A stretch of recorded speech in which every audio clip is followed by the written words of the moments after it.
Some betrayals don't come with slammed doors or screaming matches. Some come wrapped in legal paper quietly signed when you're not home. My name is Logan Barrett. I'm 37 years old and I've served the past 17 years as a communications officer in the U.S. Army. For the last 9 months, I was stationed at a forward operating base, coordinating intel drops while dreaming of fresh air and bluegrass fields in Kentucky. 3 days after I landed back in Lexington, I found the papers. They weren't hidden, just tucked into a drawer in my mother's desk under some old bank statements. But once I read the title, Barrett Family Trust Revision, I felt something shift in my gut. The entire trust had been rewritten, not tweaked. Rewritten. Tessa, my wife of 8 years, was now listed as the primary trustee.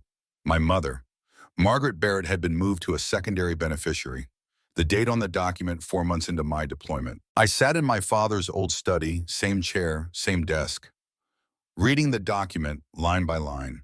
The land, 15 acres of it, had been in our family for 3 generations. It was supposed to stay that way. My father made that clear before he passed. That was his legacy, and now it was in my wife's name. Everything okay in here? Tessa stood in the doorway, leaning casually. She wore the diamond earrings I'd sent for our 6th anniversary. Hair pulled back, like always when she wanted to look helpful, not threatening. I slid the folder closed. Just sorting through some old things. I cleaned up your mom's files while you were gone, she said, walking in.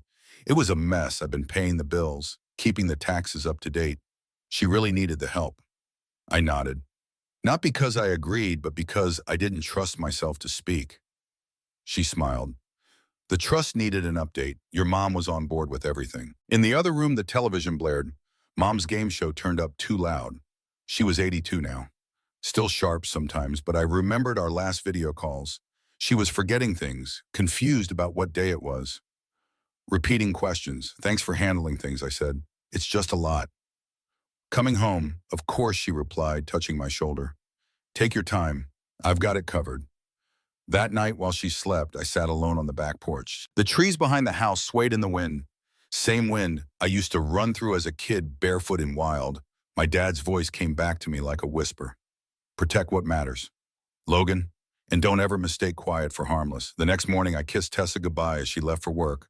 I told her I was spending the day with Mom. She smiled, waved, and drove off. She didn't see the folder tucked inside my jacket, and that's when I decided I wouldn't accuse, I'd investigate. Quietly, thoroughly, because this wasn't just a mistake. This felt like a move, and I was going to find out exactly. There was a time when I trusted Tessa Barrett with everything.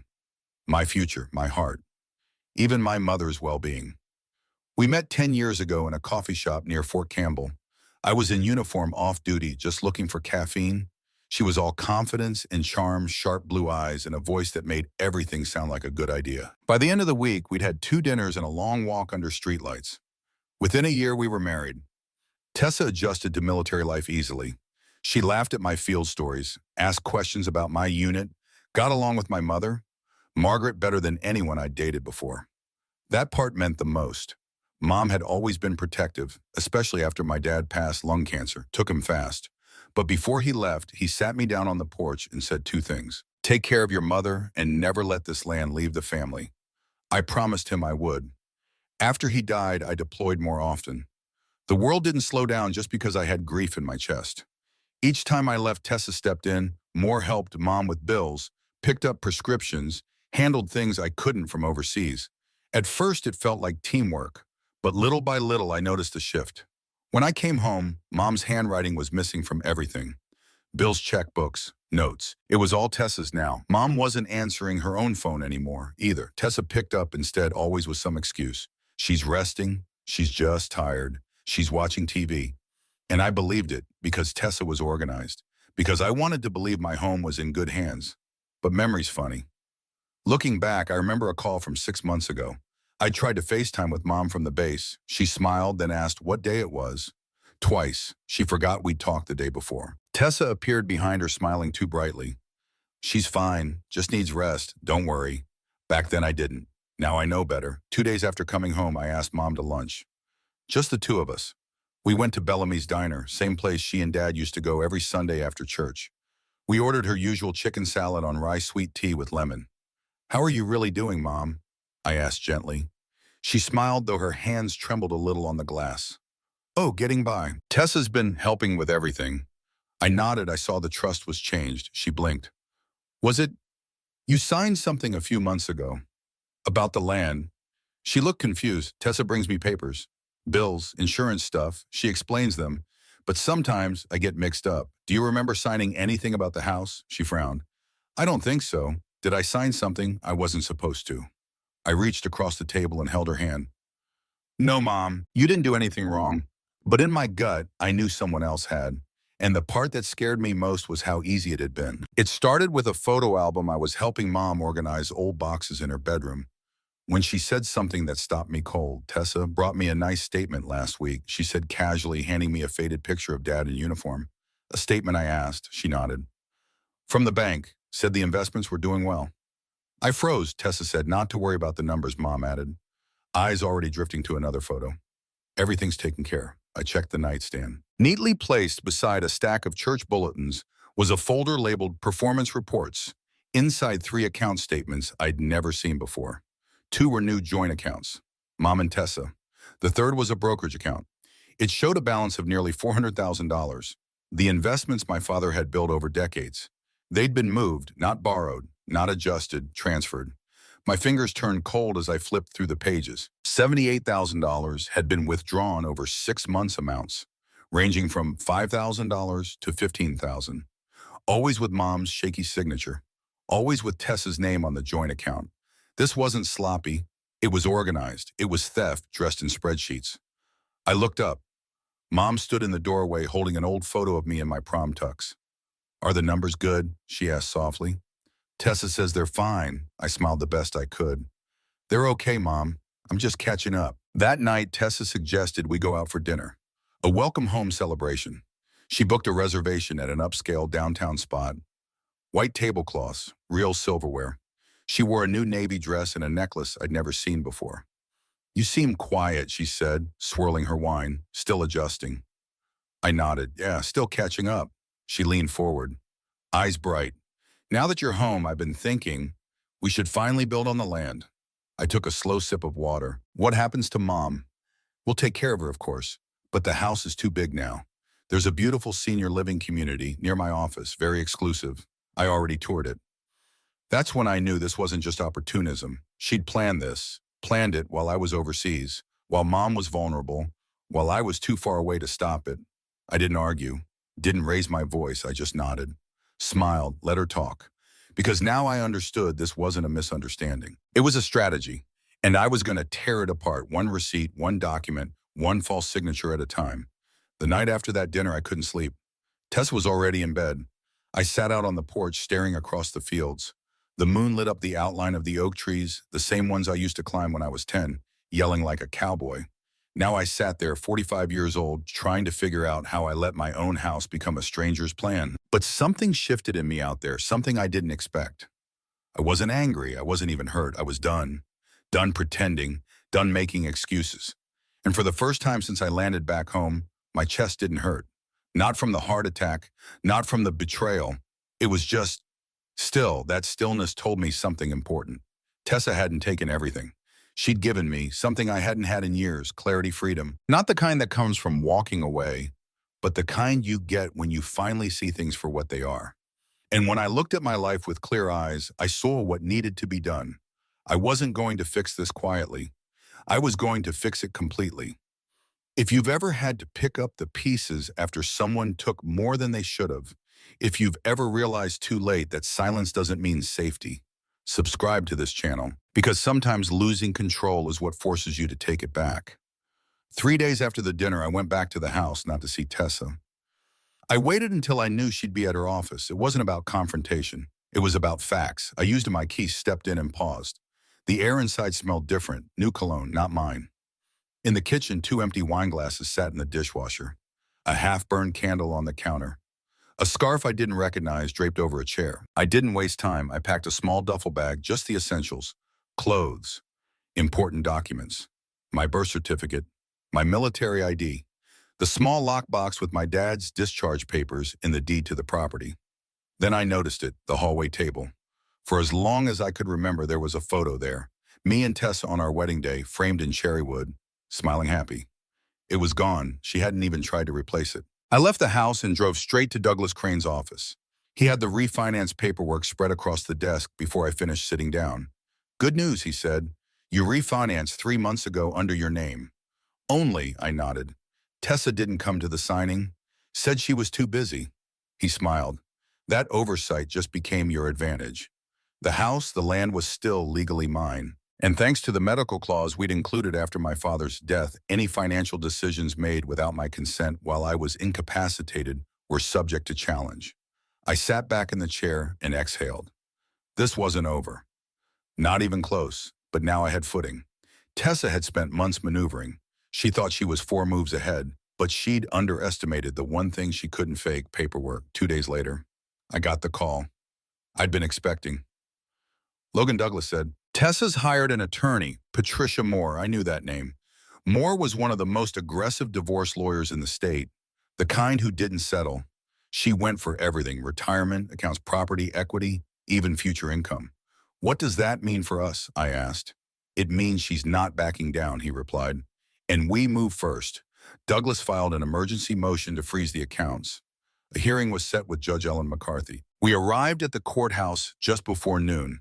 Tessa showed up in a gray pantsuit, hair perfectly in place, flanked by 2 lawyers. She didn't look at me. That was fine. Judge McCarthy, in her early 60s, read over the case file without emotion. Then she looked directly at Patricia. "Ms. Moore, is it true your client withdrew over $60,000 from joint accounts while Mr. Barrett was hospitalized and medically incapacitated?" Patricia stood. "Yes, Your Honor. But the funds were used for legitimate household and care expenses, and Mr. Barrett had recently refinanced their marital home without informing my client." The judge raised an eyebrow. "We'll address the home later. Right now, I'm concerned about the timing of the withdrawal." She shuffled a few pages. "Was your client aware Mr. Barrett had suffered a heart attack and was unconscious when she accessed these funds?" Patricia hesitated. She believed the marriage was deteriorating. She acted under emotional distress. The judge removed her glasses. "That may explain her emotions. It doesn't justify financial exploitation." She tapped the file once with her pen. "I'm ordering the remaining funds frozen. Neither party may access them until we complete discovery." Outside the courtroom, Tessa tried to speak to me. "Logan, please, you don't understand." But Patricia placed a hand on her arm. "No," she whispered. "Not here." I walked past them both. Douglas caught up with me on the sidewalk. "That went better than expected." "Is it over?" He shook his head. "This was just the opening move. Now we begin discovery." I looked at him. "Discovery?" He smiled. "The part where all the cards get laid on the table." It didn't take long for the pieces to start falling into place. Emily, my niece, was the first to spot it. She was interning at a credit union downtown and had access to internal records. One night she called and said, "Uncle Logan, I found something." It was a bank account I didn't recognize, opened 18 months ago, registered under Tessa's name. The deposits were always just under $10,000, small enough to avoid triggering reporting requirements. But they were steady, predictable, and they matched perfectly with my deployment schedule. "When you were gone," Emily said, "the money went in." I sat in silence for a moment. "She's been planning this since before my last tour," I said quietly. "No," Emily corrected.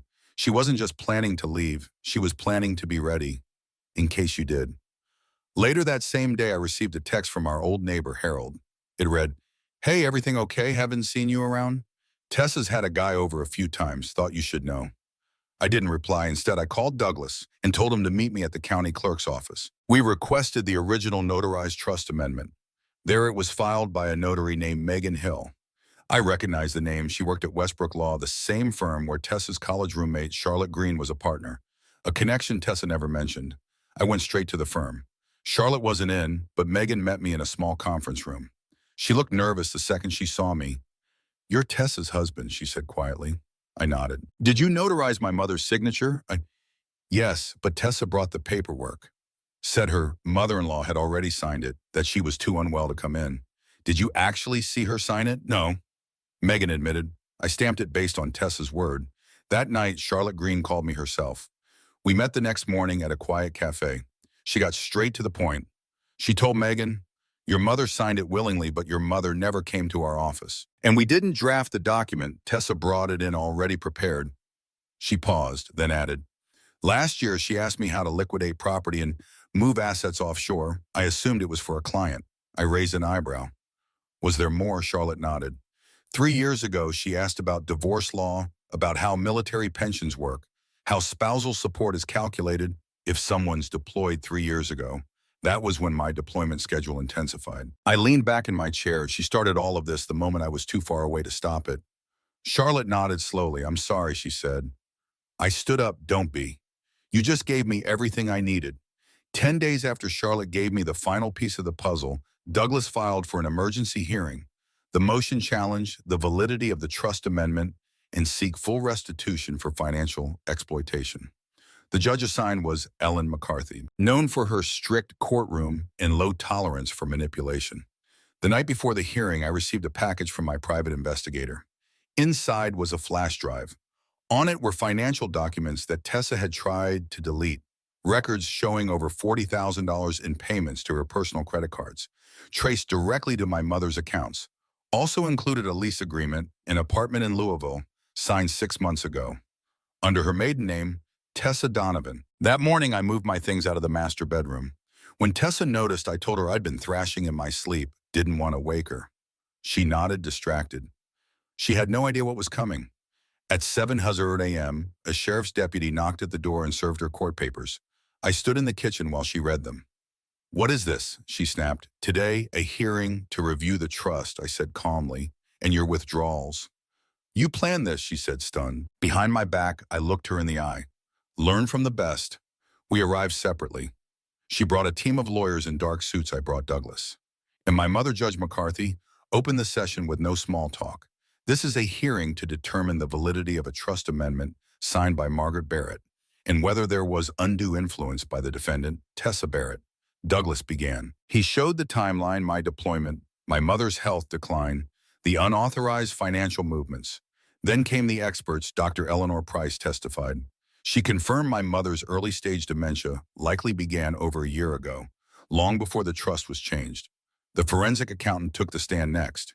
She laid out every suspicious withdrawal. Then Charlotte Green walked in. Her statement was clear and direct. She confirmed the notary violation. The offshore questions. The apartment. When it was Tessa's turn, she kept her voice calm. I managed everything while he was gone, she said. Every decision I made was for his mother's safety. That's when Douglas stood and played the audio recordings of Tessa sitting in meetings with real estate agents, discussing renovation plans, talking about finally converting the property once the old woman is moved out. Judge McCarthy sat back, hands folded, then she spoke. This court finds compelling evidence that Margaret Barrett was not mentally competent to execute the amended trust. Further, there is evidence of calculated financial misconduct by Mrs. Barrett. She paused. I am ordering the trust returned to its original state. All joint accounts are to be dissolved. Assets are frozen until a full forensic audit is completed. Then came the part I didn't expect. I am also referring this matter to the district attorney's office for potential criminal charges, the judge said, including elder financial abuse and fraud. Tessa didn't look at me. I didn't watch her leave. Instead, I turned to my mother. She was crying softly. It's okay, Mom, I whispered. It's over now. She nodded, and for the first time in months, her hand stopped shaking. Looking back, I realize now, some betrayals don't just break your trust. They open your eyes. Tessa didn't just take the money. She forced me to wake up, to stop assuming good intentions were enough, to stop believing that silence meant everything was okay. I used to think being a provider meant being strong. Turns out true strength is knowing when to stop ignoring the signs. Today, my mother lives peacefully in the guest house. The land is safe, the trust is secure, and I'm finally living a life that feels honest, quiet but mine. I don't drive long, haul anymore. I dispatch trucks now, home every night. And for the first time in years, I feel rested. If I've learned anything, it's this: protecting your family sometimes means standing up quietly but firmly against the people closest to you. If this story reminded you of something in your own life or gave you strength to ask hard questions, consider subscribing to this channel, because healing doesn't always start with answers. Sometimes it starts with finally asking the right ones.